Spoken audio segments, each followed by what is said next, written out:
오늘부터 우리 예수님의 이름으로라는 4주 동안의 그 말씀을 볼 텐데, 그래서 지금 찬양이 전부 다 예수님의 이름에 관련된 찬양을 찾았는데 생각보다 많지가 않아요. 찾으려고 보니까 예수님의 이름에 능력이 있는 것을 찾아서 찬양을 하려고 다 뒤져봤는데 예수님의 이름으로 찍으니까 몇 개 안 나와요. 생각보다. 옛날에는 물론 예수님 예수 이름 뭐 하면서 좀 짧은 부흥회 때 쓰던 찬양은 많은데 너무 오래돼가지고 새로운 거 찾으려고 그랬더니 별로 없더라고요. 그래서 예수님의 이름으로라는 내용으로 볼 텐데, 아시겠지만 예수님의 권능에 대한, 이름의 능력에 대한 것을 보게 될 겁니다. 그래서 첫 번째 우리가 보려고 하는 것이 오늘 봐야 되는 내용이기도 한데, 예수님의 이름으로의 시리즈의 첫 번째, 기도할까 말까, 이렇게 제목을 썼는데, 사실은 이거를 기도할 것이냐 말 것이냐로 하면 약간 셰익스피어의 단어를, 그 유명한 이야기를 인용을 하면 to be or not to be, 죽느냐 사느냐, 기도할 것이냐 말 것이냐, 그럼 따라오는 것이 이것이 문제로다.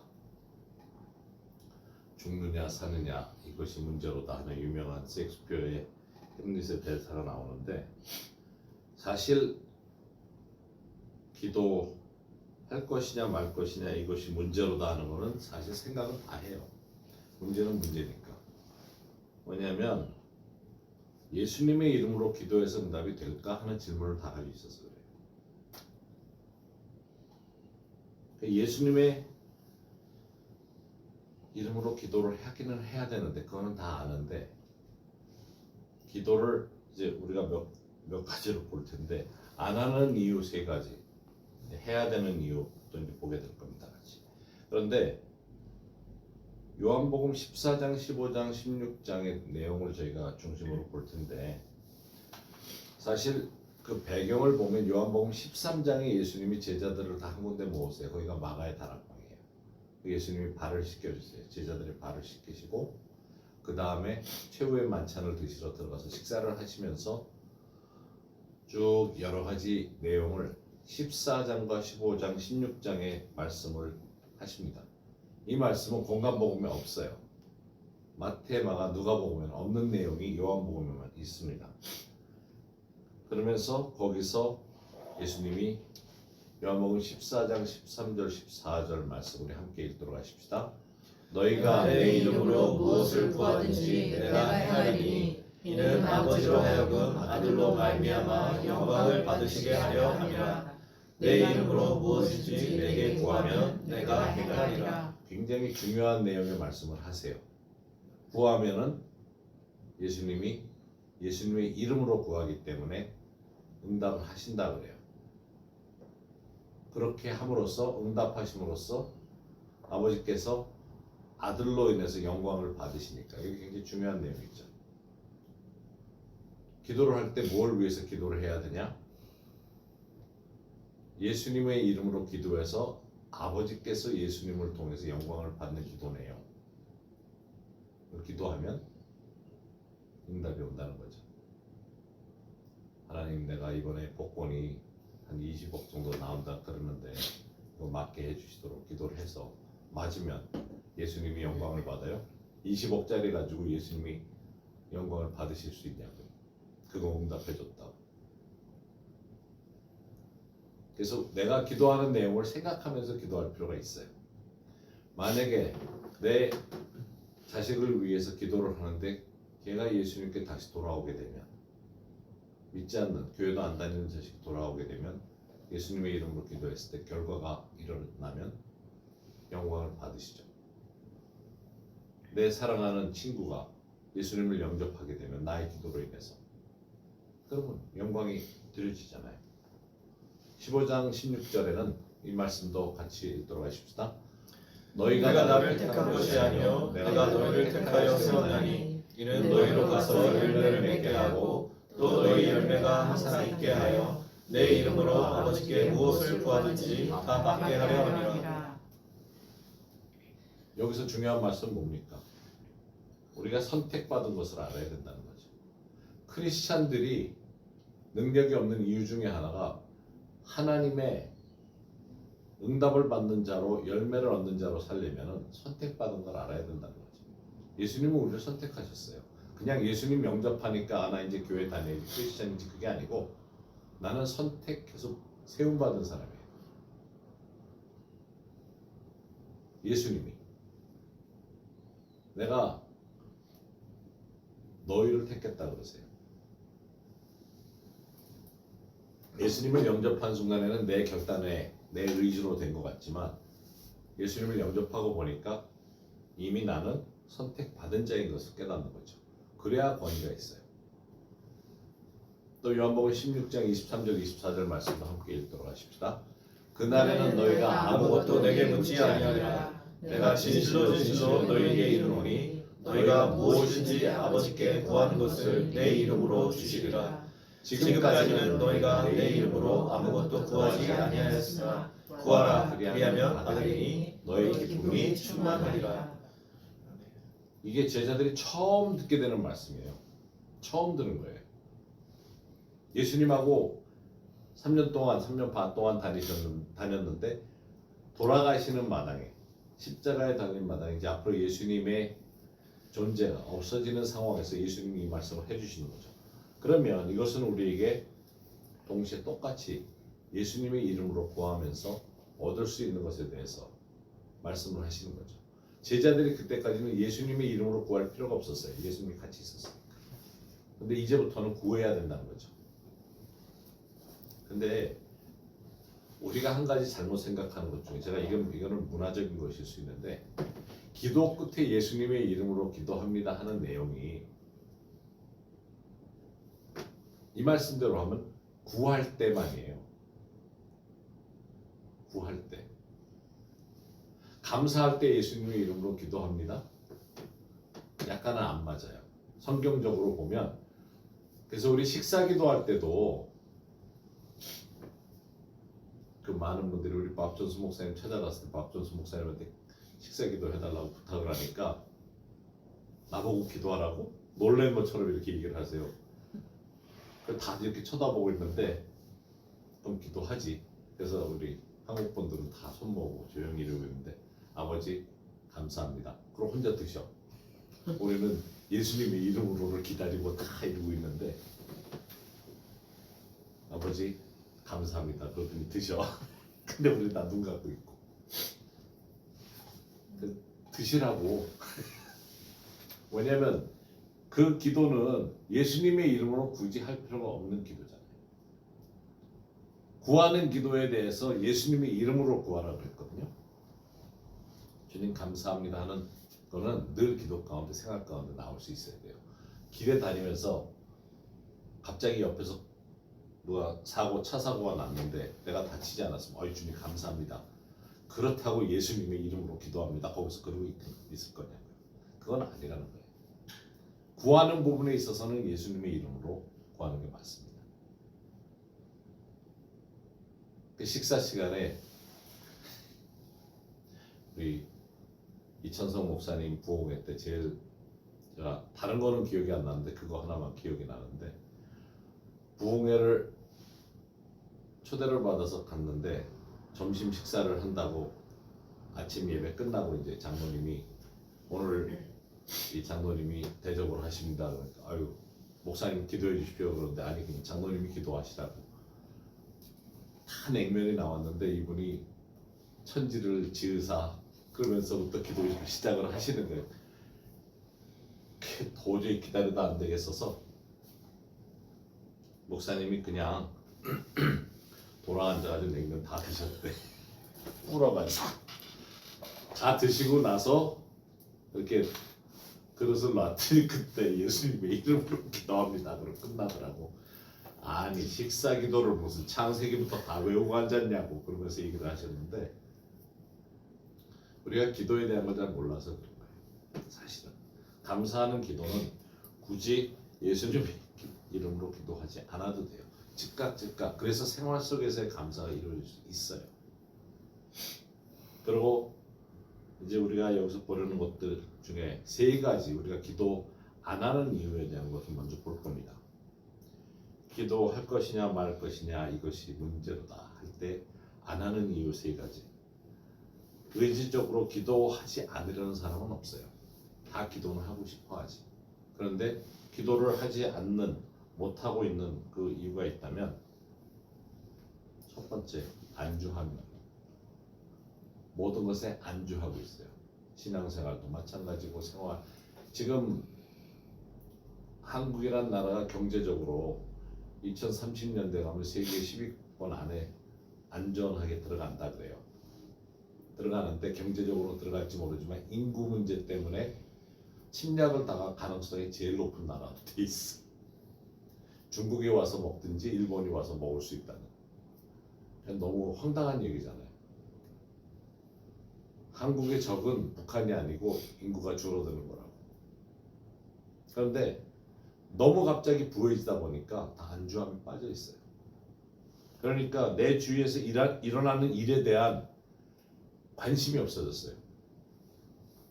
기도에 대한 관심이 없는 거예요. 옛날에는 그 북한이 물론 정치적으로도 많이 이용을 했죠. 북한이 언제 침략할지 모른다 그래가지고 6.25 끝난 이후에 그 세대들은 전쟁을 겪었기 때문에 새벽 기도회며 모든 기도에 열심을 냈잖아요. 진짜 기도를 예수님의 이름으로 철저히 했어요. 그런데 갑자기 안주하다 보니까 이제는 말이 그렇게 많아져요. 정치에 관심 없던 사람들도 말은 굉장히 많아졌어요. 그러니까 편안해지니까 나에게 직접 관계는 없는데 편안해지니까 안주함 속에서 그냥 떠들어요. 근데 왜 내가 안주하고 있는지를 알 수 있는가 하면 잘못된 정치인들이 뽑혀도 반응이 없어. 잘못된 법이 시행이 돼도 나랑 관계가 없으면 반응이 없어. 기도로 막을 생각을 안 해. 기도를 생각을 안 해요. 그거에 대한. 또 요즘처럼 여름에 태풍이 얼마나 세게 몰아쳐요. 지난 여름에 태풍이 한반도로 온다 그래가지고 제가 기도하자고 했어요. 기도해서 이쪽으로 오지 못하게 비껴갔잖아요. 몇 분이 같이 기도하셨더라. 하나님이 천재지변을 주시는 건 아니에요. 자연이 만들어내는 거예요. 그렇지만 기도로 그 방향을 바꿀 수가 있어요. 잠잠하라 할 수 있어요. 안 하니까. 안주하고 있으니까 나랑 상관이 없으니까 별로 관심이 없는 거예요. 한국이 이제는 지진에서도 안전한 나라가 아니잖아요. 이게 무서운 거예요. 5.2까지 올라갈 수 있는 가능성이 자꾸 높아지고 있어요.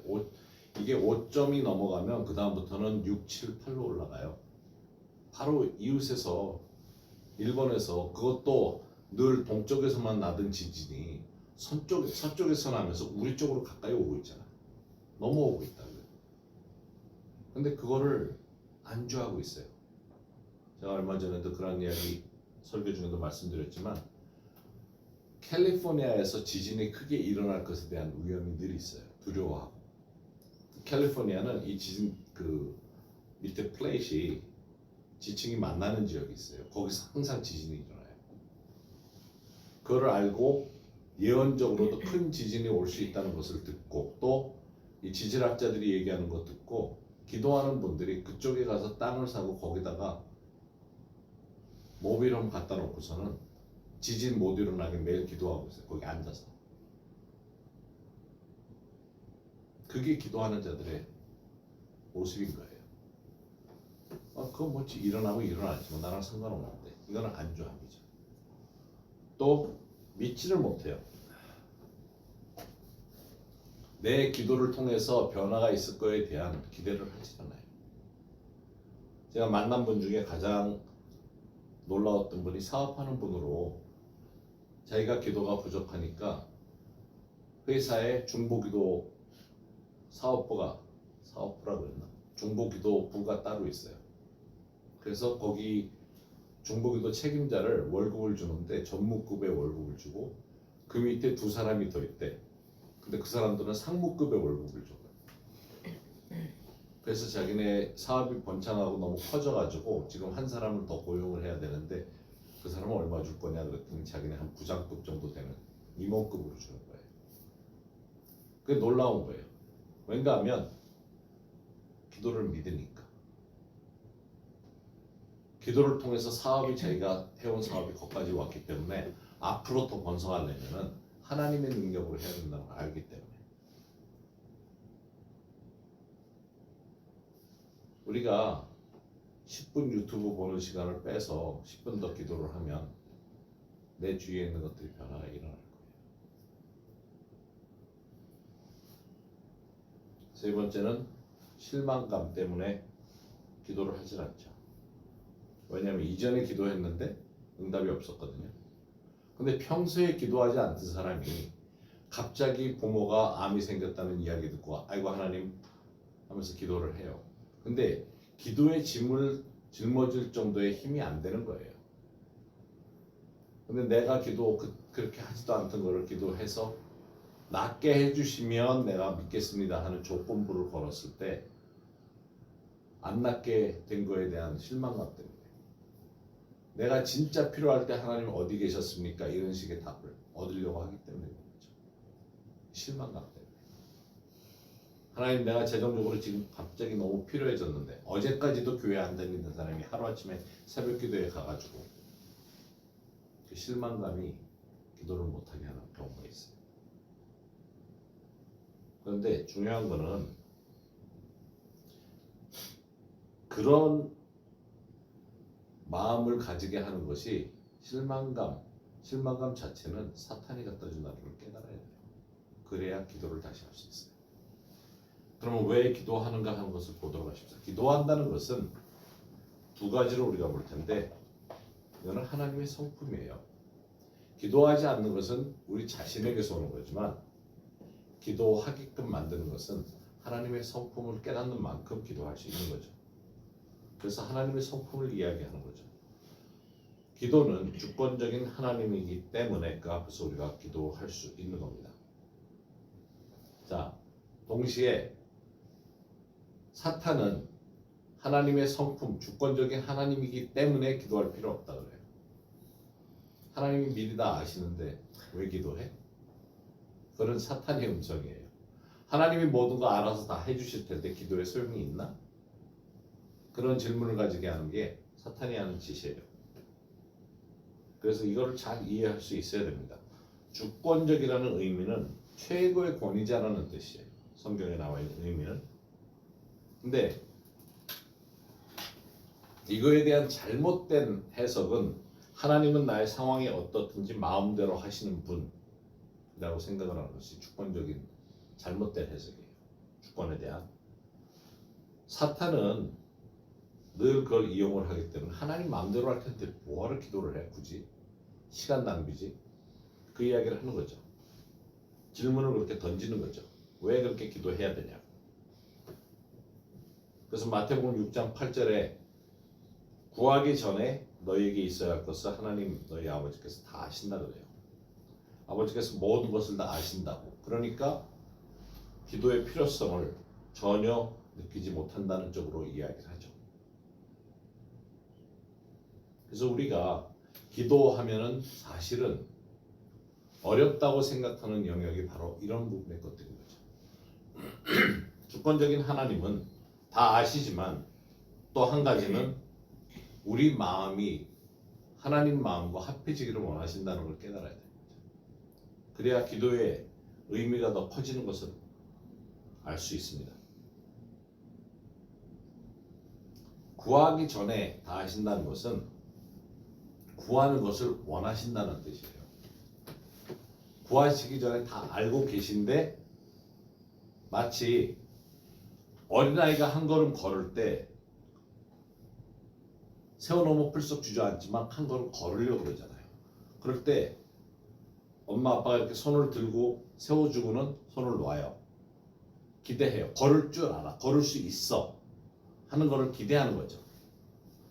마치 그와 같은 거예요. 걸을 수 있다는 것을 알아요. 이제는 다리에 힘이 생겼기 때문에. 그래서 그 앞에서 손을 들고 오라 그래요.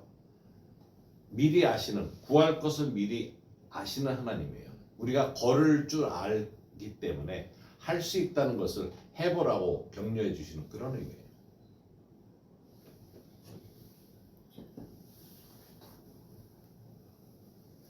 근데 우리가 하나님의 뜻에 합당하게 주권적 하나님의 마음에 합당한 기도를 하기가 어렵다는 생각을 해요.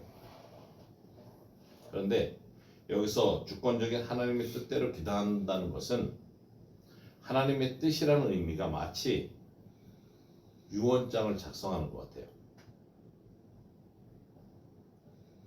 그래서 하나님은 우리를 향해서 얘가 이렇게 할 것에 대한 유언장을 써놓은 게 있어요. 뭐냐면 유언장은 뭐예요? 죽은 사람이 이렇게 해주기를 원한다는 뜻이잖아요.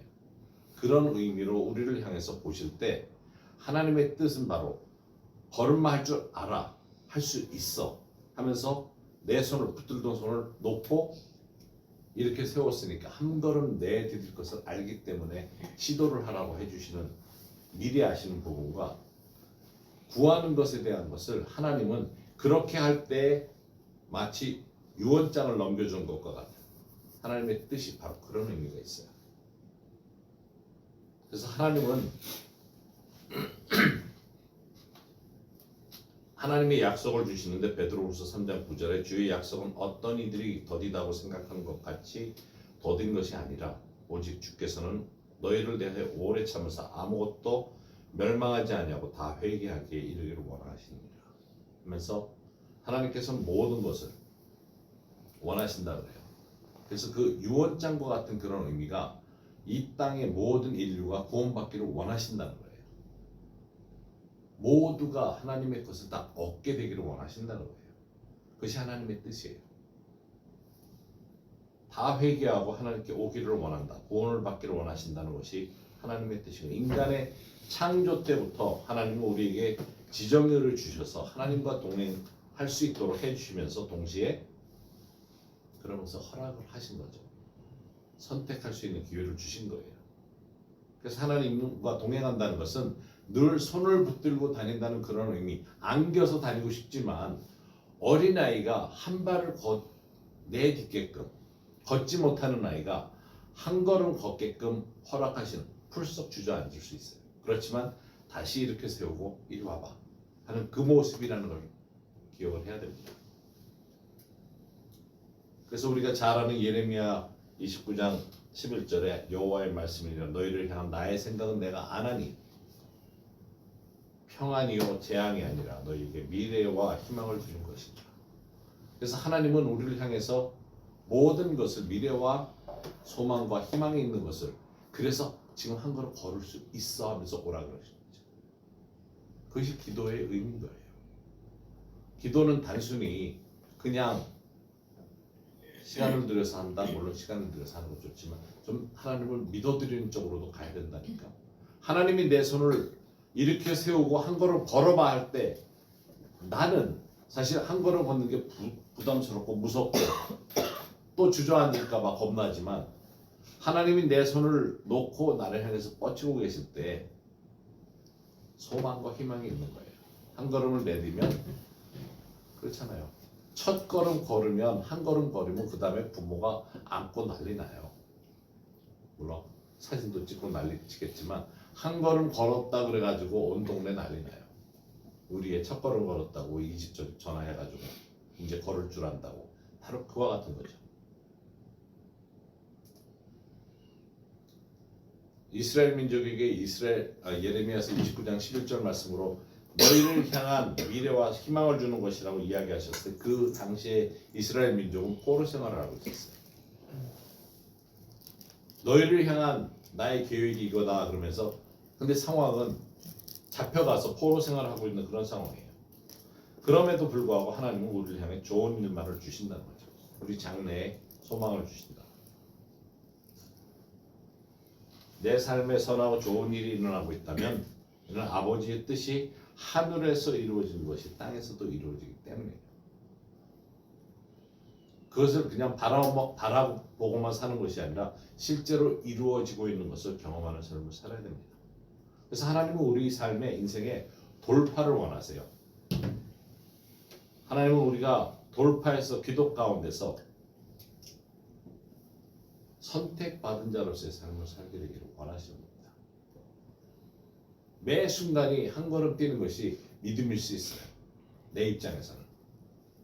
근데 하나님의 입장에서는 얘가 걸을 수 있는 다리에 근육이 있다는 것도 아시고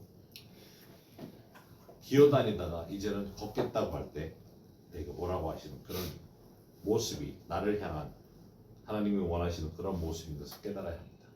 그것이 기도예요. 그것이 기도 시간이에요. 그것이 믿음으로 기도를 하는 시간이에요. 아버지를 우리가 아버지로서 주권적인 하나님으로서 바라볼 수 있는 시간이기도 한 겁니다. 예레미야서 32장 8절에서 11절 말씀에 아주 희한한 말씀이 지금 나와 있는데 이 내용을 설명을 드려야 여러분들이 이게 왜 이것이 중요한지 기도에 대한 것인지 이 내용만을 봐서는 왜 예레미야가 이런 내용을 썼는지에 대한 말씀을 볼 수가 없어요.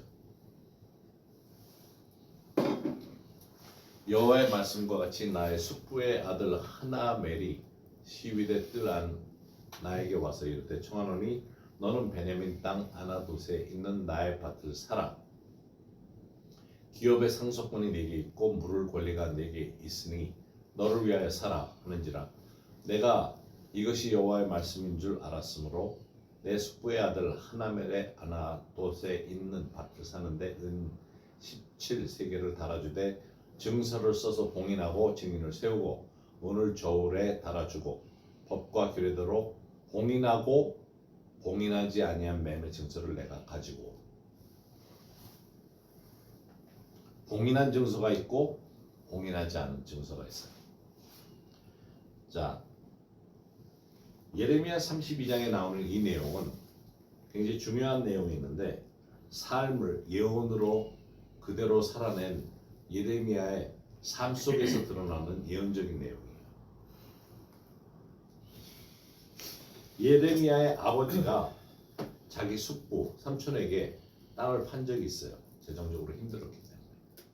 그런데 세월이 지나서 아버지 돌아가신 후에 예레미야 그 아들에게 자기 사촌이 와서 네가 땅을 다시 회복을 해라 사라고 이야기합니다. 여기서 보면 두 개의 서류가 있죠. 하나는 봉인해 있고 하나는 봉인하지 않은 매매 증서. 봉인한 것은 상속권이에요. 그 땅은 원래 소유가 예레미야입니다. 예레미야 가족이에요. 아버지로부터 아들에게로 온 거예요. 세월이 지나서 매매 증서를 통해서 다시 회복시켜야 되는. 그러면 돈을 다시 주고 돈을 받는 거죠. 그게 이제 매매 증서를 합니다. 여기서 천지 창조 후 아담에게 모든 소유권을 하나님이 주셨어요. 그런데 유혹을 받고는 아담이 그 땅 문서를 사탄에게 넘깁니다. 때가 되어서 누군가 대가를 지불해서 그 땅 문서를 또 사와야 돼요. 원래 소유권은 아담 쪽에 있었으니까. 땅 문서가 사탄이 내놓을 리가 없어요. 온 세계를 내가 지배할 수 있는데 원래 소유권은 하나님이었는데도 불구하고 그 아들에게 속했는데 첫 아담에게 속했는데 팔아먹었거든. 그래서 십자가의 보혈로 대가를 지불해서 도를 사신 거죠. 같은 내용에 대한 것을 이해하려면 요한계시록 5장 1절에서 5절 말씀을 보면 때 내가 보매 보좌에 앉으신 이의 오른손에 두루마리가 있으니 안팎으로 썼고 7인으로 봉하였더라. 또 보매 힘있는 천사가 큰 음성으로 외치기를 누가 그 두루마리를 펴며 그 인을 떼기에 합당하냐 하나 하늘 위나 땅 위나 땅 아래에 능히 그 두루마리를 펴거나 보거나 할 자가 없더라. 그 두루마리를 펴거나 보거나 하기에 합당한 자가 보이지 아니하기로 내가 크게 울었더니 장로 중에 한 사람이 내게 말하되 울지 말라. 유대 지파의 사자 다윗의 뿌리가 이겼으니 그 두루마리와 7인을 떼시리라 하더라. 바로 예수님이 매매 증서를 가지고 오신 거죠. 그렇게 함으로써 유산을 받을 아들 예수님이 도로 모든 이 땅을 향한 이 세상을 향한 소유권을 가지신 겁니다. 그래서 우리는 예수님을 영접한 순간에 그 권리를 가지고 있어요. 앞서서 보았던 기도에 대한 응답을 받을 자격이 있는 사람들이에요. 하나님의 주권적인 권위 속에 우리가 들어가 있기 때문에 단순히 땅을 돌려받는 그런 권리가 아닌 아들로서 이미 예수님이 다 받으셨어요. 근데 그 대가를 나 자신, 개인들을 위해서 지불하신 거예요. 그 모든 것을 주셨다. 이것이 예언적으로 이루어진 것을 볼 수 있는 겁니다. 권리 문서를 대가를 지불하시고 회복하신 분이 예수님이세요. 그래서 이제 예수님의 이름으로 구하면 이 땅의 모든 것을 이루어지는 것을 볼 수 있다는 겁니다. 소유권자가 우리한테 모든 것을 구하라고 얘기를 하고 있어요. 번성케 하라고 그랬고 말씀대로 우리 각자를 향해서 우리가 어디에 있든지 그 권한을 주면서 권리 문서를 주고 있는데 우리는 그것이 공해진 거로 착각을 하고 쓰려고 그러진 않아요. 너무 귀하다 보니까. 그게 아니고 이 땅에서 주님과 동행하는 삶을 살면서 내 멋대로의 의지가 아니고 하나님의 뜻 가운데 하나님은 예비하신 것을 주시려고 하기 때문에 그것을 얻으라는 거죠. 우리의 주권의 하나님께 기도하는 이유는 우리가 주권의 하나님 앞에 기도하는 것은 하나님의 뜻, 아버지의 뜻이 예수님의 구원을 통해서 하늘에서 이미 이루어진 것을 그게 모든 축복으로 약속으로 이루어진 것을 이 땅에서 이루어지도록 마태복음에 예수님이 가르쳐 주신 기도대로 얻고자 하는 겁니다. 아버지께 이 땅에 이미 이루어질 것이 하늘나라에서는 예정됐는데 그것이 이루어지는 것을 보기를 원합니다. 그래서 기도할 수 있고 얻을 수 있다는 겁니다. 두 번째, 불변의 하나님. 하나님은 바뀌시지도 않고 바뀌실 수도 없어요. 말라기서 3장 6절에 나 여호와는 변하지 아니하나니 그러므로 야곱의 자손들아 너희가 소멸되지 아니하느니라. 하나님이 변하지 않으세요. 하나님이 변하지 않고 결과적으로 우리는 망하지 않아요. 망할 수가 없어요. 근데 꼭 망할 거를 기대하고 있는 사람들처럼 살아요. 망하는 것이 곧 이 말이라 하는 그런 자세로 많이 살아요. 그게 아니고 우리는 하나님이 변하지 않기 때문에 우리는 절대로 그럴 수가 없어요. 그러면 내 안에 자신감이 생겨요. 뭔가 할 수 있는 하나님 안에서 하나님의 뜻을 찾아갈 수 있는 하나님은 가장 좋으신 분이세요. 과거에도 그랬고 현재도 그랬고 미래에도 그러실 분이고 그러면 변하지 않는 하나님 앞에 사탄은 그럴 거예요. 뭐하러 기도해? 하나님은 마음을 딱 정해 놓으셨는데 너는 이미 선택돼서 벌 받을 자리에 와 있는데 뭐하러 용서를 구해? 그런 식이에요. 하나님의 성품은 변할 수 없어요. 그러나 하나님은 우리를 향한 뜻을 이미 돌이키신 분이에요. 예수님이 내가 이미 죽을 자리에 있었던 것을 구원을 하시면서 나를 향해서는 변화하셨어요. 마음에 하나님의 성품이 아니고 여호와께서 뜻을 돌이키사 말씀하신 화를 그 백성에게 내리지 아니하시니라. 출애굽기 32장 14절에 하나님은 불변의 하나님이시면 우리가 기도함으로써 변화를 기대할 수 있다는 겁니다. 내 주위에 사랑하는 사람이 지옥에 가도록 놔줄 수 없잖아요. 불변의 법칙에 의하면 예수님을 영접하지 않으면 지옥에 가요. 그렇지만 예수님을 영접하게 하는 것은 내 기도로 이루어질 수 있죠. 그러면 하나님은 그 사람을 향한 돌이키시도록 뜻이 돌이키도록 하는데 구약에 108번 나오는 단어인데 41번은 회개하며 돌이키다는 말로 번역되고 나머지 67번은 67번은 불쌍히 여겨 돌이키다는 말로 번역이 돼요. 여기서 돌이킨다. 하나님께서 뜻을 돌이킨다. 불쌍해서 마음을 바꾸신다는 의미예요. 하나님께서는 너무도 불쌍하다 보니까 벌을 내리는 것을 안 하시겠다는 거죠. 그래서 우리가 기도할 수 있는 겁니다. 회개라고 번역하면 번역상의 문제가 있어 보이지만 회개라는 단어 의미가 마음을 바꾸는 의미이기 때문에 꼭 그렇지도 않아요. 그래서 예수님을 믿는다는 뜻은 세상을 향해 가지고 있던 내 생각과 뜻이 하나님의 생각과 뜻으로 바뀌어야 된다는 것을 의미한다는 것도 알아야 됩니다. 그래서 예수님 영접했다고 사실 그래서 한국교회가 좀 취약했던 부분이 뭐냐면 교회 나오세요 하는 이야기 많이 했는데 예수님 믿으세요 하는 말을 많이 못했어요. 그러다 보니까 좀 위압감을 갖게 만드는 것 중에 하나가 명동하면 예수 천당 그러면서 그 천국에 대한 복음전은 틀린 건 아니에요. 그분들 하는 게 틀린 건 아니에요. 근데 더 놀라운 거는 사실 아직도 그렇게 하고 다니는 사람 뒤에 쫓아와서 그분 쉴 때 어떻게 하면 예수님 영접할 수 있어요? 물어보는 사람들이 있다는 거예요. 우리가 볼 때는 안 그럴 것 같은데 기도해달라고 너무 힘들다고 그런 사람들이 있어요. 그래서 그분들은 그거 한 달에 한 번 누구를 만나더라도 영혼 구원에 대한 소망 때문에 하시는 거예요. 그분들은. 아 저거 나도 그렇게 했었으니까 그런 분들 보면은 마음이 찐하긴 한데 그래서 하나님께서 모세가 기도함으로써 마음을 그 뜻을 돌이키셨다는 것은 불쌍히 여김을 드러내셨던 거죠. 예언을 듣고 모두가 회개하잖아요. 마음을 돌이키잖아요. 회개하니까 하나님도 벌을 안 내리시는 거죠. 같은 의미죠. 근데 요나는 거기에 대해서 반발이 많아요. 하나님 벌을 낸다 그랬으면 내리지 왜 나까지 거기 보내놓고는 벌을 안 내리십니까? 하고 투정 부리잖아요.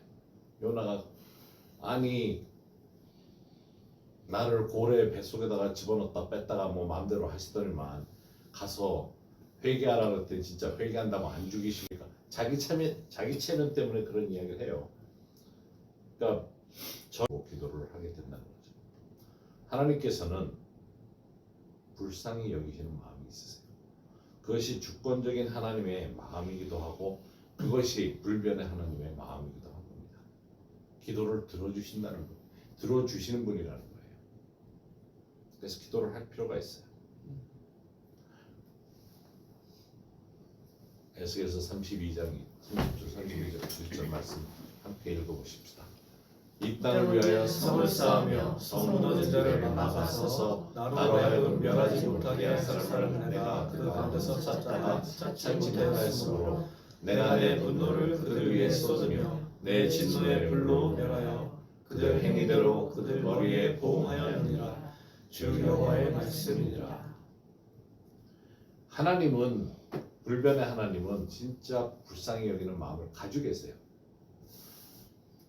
저 사람들이 구원받는다는 의미는 단순히 우리 생활 속에서 예수님 영접 안 한 사람이 구원받는 것뿐만 아니라 예수 믿는 사람들의 어려운 상황에서도 구원짐을 받는다는 의미도 있어요. 그렇기 때문에 기도를 해야 되는 거죠. 기도를 해줘야 되는 거죠. 그래서 오늘 제목을 기도할 것이냐 말 것이냐 이것이 문제로도 하는 것이 진짜 문제예요. 기도를 해야 되는 것이 마땅히 해야 되는 것인데 기도를 함으로써 우리가 하늘에서부터 오는 풍성한 것을 누릴 수 있는 자리에 가서 살게 된다는 것을 깨닫는다면 늘 구하는 것이 얻어진다는 것을 깨닫는다면 근데 사실은 갈수록 더 많아져요. 응답은 그런 것 같아요. 전에는 기도를 할 줄을 몰랐다는 생각이 자꾸 드는 게 그래도 응답이 안 됐으니까 이거 진짜 되는 건가 그랬는데 기도를 할 때마다 응답되는 걸 보면 뭔가 계속적으로 이루어지는 걸 보면 내가 풍성해지는 것을 보면 내 삶이 더욱더 나아지는 것을 보면 기도의 결과가 있다는 것을 경험하다 보면 기도가 얼마나 소중한지 또 그렇기 때문에 순간적으로도 기도해야 된다는 것을 기억하게 되는 겁니다. 그래서 우리 기도에 대한 것을 감사와 병행해서 생각하면서 우리 기도를 다시 헌신하는 시간을 갖도록 하십시다.